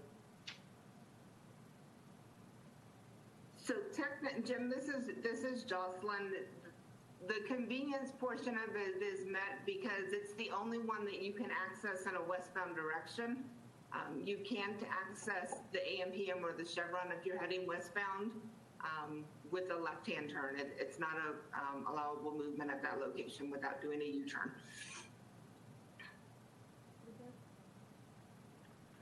That's the reason we're offering a waiver? Is that what I'm hearing? When there's two other like? That's the convenience portion of the waiver. The necessity portion involves a variety of factors that can be taken into consideration, including being needful for the operation of the business and other factors. Those are all identified in 1742. Okay. Also identified on the resolution, proposed resolution. Right? It almost seems to me that we might consider a continuation of this because there seems to be a lot of uncertainty.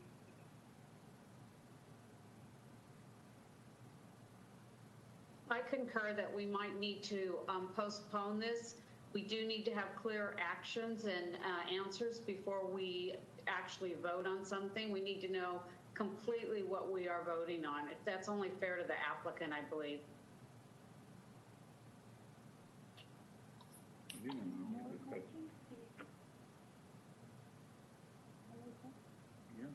Okay, I see the major issue with this proposed plan is the parking spaces. The number is too small, and I believe the major issue here is to be able to provide more parking spaces and make a better circulation for the site so it can show clearly where the fuel truck is going to be parking, where the fuel pump and storage for it is going to be located on the site. We also need to propose in the plan that there is no major cooking operations going to be proposed, only pre-packed food, I believe, because the area, the square footage that we are proposing, it wouldn't fit the commercial kitchen. It's only good for something like sandwiches, pre-packed food. And also, it's not an issue just to put we have the room to put the electric panel inside, the electric room, and the ladder for the roof access. We don't see that problem with the design. So the main thing now is to propose more parking spaces. And I believe the way we went with that plan is according to the city ordinance that there is no minimum parking number required. So that's why we proposed that plan. But if this is going to be an issue, I don't see a problem that we can put some more, maybe shrink the building and improve the circulation. Can I clarify this?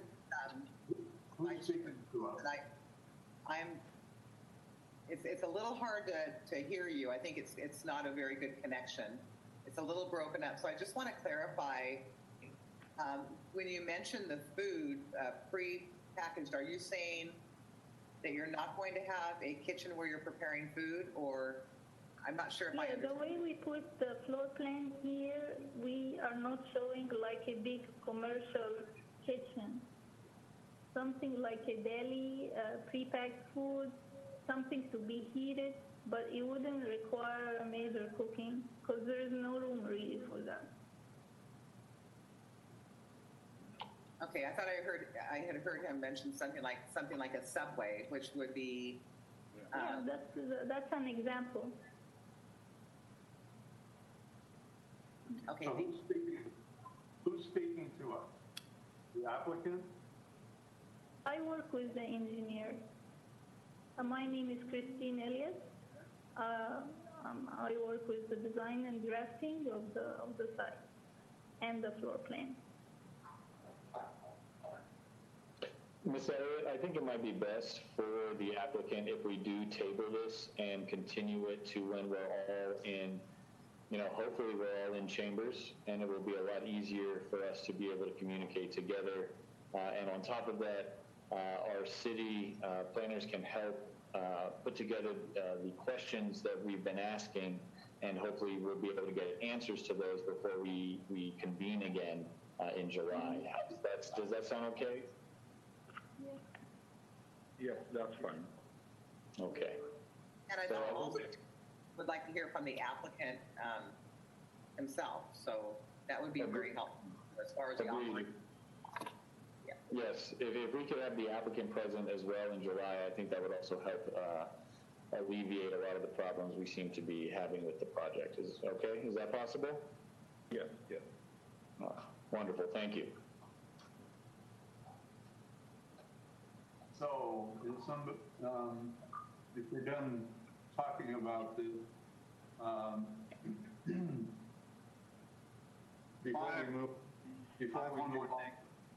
before we move on with the motion, does the applicant's representatives have anything further they'd like to add? I believe you brought good issues, and we did spend some time with the staff before, but those are good issues, and we try to incorporate them, and hopefully we can do some revision and bring a new plan for editing all those items. All right, thank you. Ms. Winter, do we have any public comments, phone lines? We do not have any emailed comments at this time. The public phone lines are now open for those wishing to speak on the public hearing for CUP 1719. Any callers wanting to comment, please press *6 now, state your name, and then wait until you are called upon. Speakers are limited to 3 minutes each. And it does not look like we have any callers. All right, thank you. So, any further comments from the commission? Are you ready for a motion?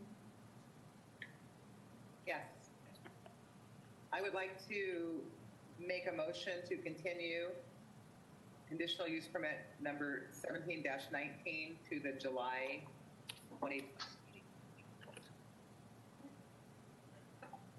I second that. Second. So I heard Mr. Paris first, is that correct? Sure, I'll take credit. Yeah, sure, yeah. All right, thank you. Any further discussion? Please call the roll. Commissioner Tufts, Yes. Commissioner Paris, Yes. Commissioner Moore, Yes. Commissioner Harvey, Yes. Commissioner Cook, Yes. Vice Chair Smith, Yes. Chairman Bose. Yes, that would be the July 22nd regular meeting, right? That is correct. All right, thank you. All right, then, the next item is item number 5. Item number 5 is conditional use permit 18-17. The public hearing remains open on this. We've received correspondence on this from the applicant and attorneys and a number of things. We're doing the exact same thing again. I'm sorry? This is, I believe, Ms. Swain, the applicant is asking to have this matter continued. That is correct. Okay.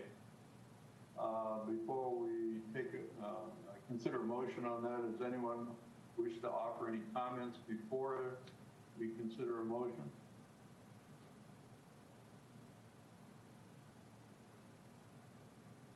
none, then it would be in order then for a motion to continue to the July meeting, Ms. Swain? That is correct. All right, thank you. Somebody care to offer a motion?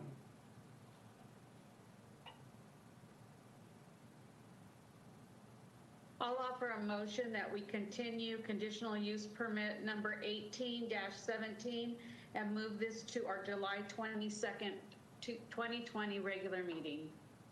Second. Thank you. All right, anything further? Do we have any public comments on this? We do not have any email comments. No email comments? Anything on the phone? At this time, the public phone lines are now open for those wishing to speak on the public hearing for CUP 1817. Any callers wanting to comment, please press *6 now, state your name, and then wait until you are called upon. Speakers are limited to 3 minutes each. It does not look like we have any callers. All right, then we're ready for a vote. Please call the roll. Commissioner Tufts, Yes. Commissioner Paris, In embarrassment, yes. Commissioner Moore, Yes. Commissioner Harvey, Yes. Commissioner Cook, Yes. Vice Chair Smith, Yes. Chairman Bowes. Yes. Motion passes to continue 7-0. Did I hear somebody having a sandwich or something? My goodness. And we're all starving to death and somebody's having a snack. Who was that? It wasn't me. It's my dog. He's eating. I'm sorry. Supposed to share? You know, I just figured if I might as well play the course if I'm going to continue to just embarrass myself. I'm going to drop the computer next, so you just wait. Too funny. All right. Thank you all. The next item is item number 6, conditional use permit 15-09, which is an amendment by S-Power Development Company, LLC. I will disclose to you that I had a brief conversation with Mr. Bean, who's a representative of the applicant, Friday or Saturday. Anyway, he called to indicate that he would not be present for this meeting and also for item number 7, although I believe some of his staff are here if we have any questions. So the public hearing on this item is open, and we've heard a staff report on this previously. Does any member wish to hear it again? Anyone? We don't hear anyone. All right, then, without objection, we'll waive the staff report on this item. Ms. Winder, do we have any public comments, emails? We do not have any emailed comments. At this time, the public phone lines are now open for those wishing to speak on the public hearing for CUP 1509. Any callers wanting to comment, please press *6 now, state your name, and then wait until you are called upon. Speakers are limited to 3 minutes each. And it does not look like we have any callers. All right, thank you. Comments from members? Yeah, this is Commissioner Tufts. This is a large space. I mean, specifically, where are they going to place all of these batteries? So if you look at this, Oh, you're on mute. There you go. yeah, I'm having operational errors today. So if you look at the site plan, all of the batteries are going here behind the substation at the bottom. Most of the site that you see that's really large is already built out with solar panels. We're talking about a 5-acre site within the 352-acre development.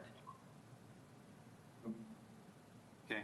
Now, with that, where those batteries are, what's the, I guess my thought is where it's located, if I believe that I saw right on the map there, the Delser school is,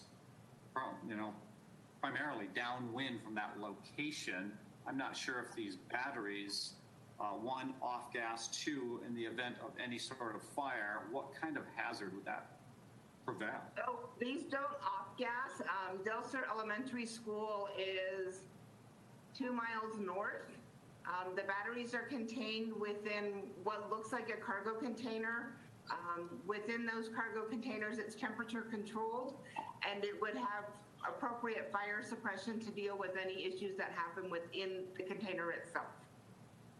Okay, so they're going to have a self-contained. Correct.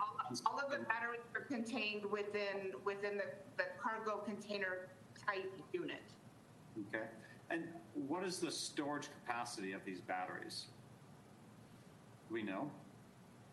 I don't know what the storage capacity of an individual battery is. I believe this development as a whole is 100 megawatts worth of battery storage.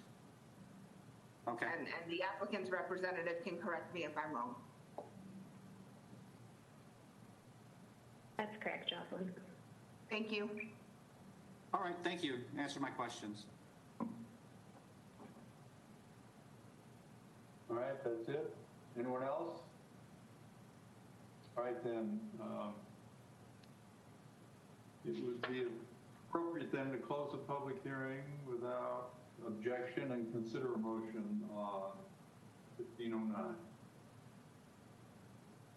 I move that we adopt resolution number 20-14 approving conditional use permit number 15-09C to allow for construction and operation of the battery storage facility on the subject property in the southeast corner of Avenue J6 and 100 Street West in the RR 2.5 zone, and adopting the addendum to the initial study mitigated negative declaration approved on October 19th, 2015. I'll second that. Thank you. Anything further from members?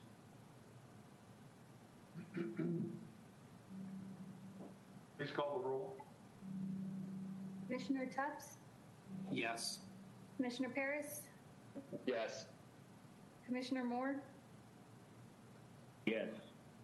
Commissioner Harvey?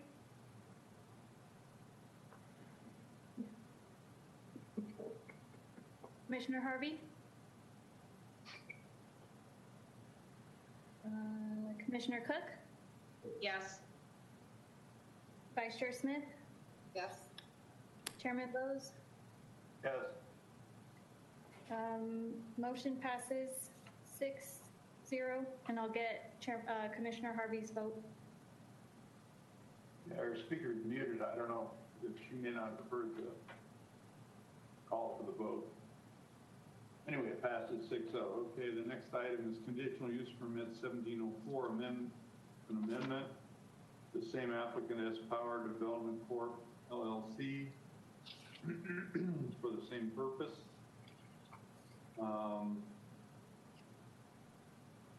We have any email comments or speakers regarding 1704?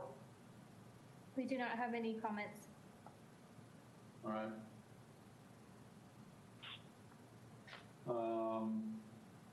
Okay, we had a staff report last time at our agenda review. Does anyone care to hear further staff report or have questions of staff or the applicant?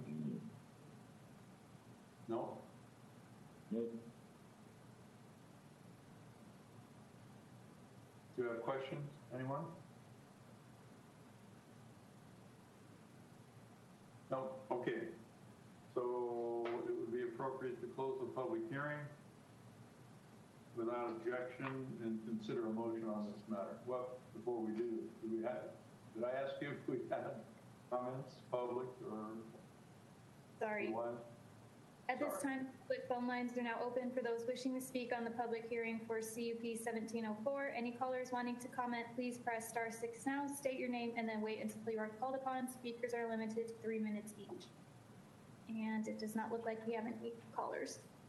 No callers. All right, thank you very much. So then we'll consider a motion on 1704. Move to adopt resolution 2015 approving for the amendment to conditional use permit number 17-04, 17-04A, 04B, and 17-04C to allow for construction and operation of the Big Sky substation and 2 battery storage facilities in the RR-2.5 zone and adopting the amendment to the initial study mitigation negative declaration approved on December 18, 2017. Thank you. I will. Is that Mr. Tuck? Yes. Okay. Yes. Thank you. Thank you. Any further discussion? None, please call the roll. Commissioner Tufts? Yes. Commissioner Paris? Yes. Commissioner Moore? Yes. Commissioner Harvey?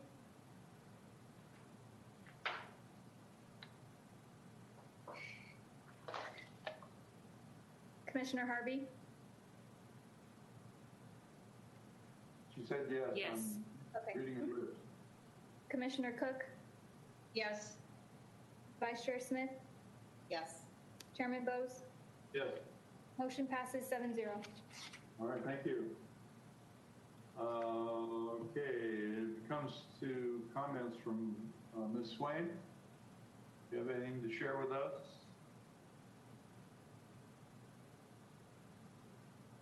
No, I do not. All right, thank you.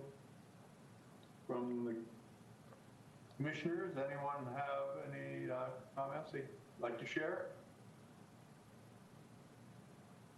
We'll all be glad to be back in a regular meeting Hopefully format next month.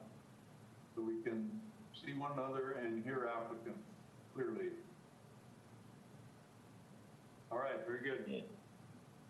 Any public business from the floor? We would, the request is for non-agendized items on public business from the floor. Do we have any email comments? We do not have any emailed comments. How about audio? At this time, the public phone lines are now open for those wishing to speak on public business from the floor, non-agendized items. Any callers wanting to comment, please press star 6 now, state your name, and then wait until you are called upon. And it does not look like we have any callers. All right, thank you. All right, seeing nothing further, then the meeting will stand adjourned to our special meeting of July 13, 2020 at 4:30 p.m. It indicates on the announcement that it will be a virtual meeting pursuant to Governor's Executive Order N29-20. However, that could change, and if it does change, you'll be notified. Thank you all for your participation tonight, and particularly staff. It was a lengthy meeting with a lot of information. Much appreciated, guys and girls. When you say guys and girls, is that appropriate? Men and women. Men and women and men and women and others? I mean, I don't know. Anyway. Regardless, we all second it. Thank you so much, staff. Yeah. Yes. You're very welcome. Thanks very much. All right. Have a good evening, folks. You too. Have a good one. Take care, all. Enjoy. Thanks. I'm leaving.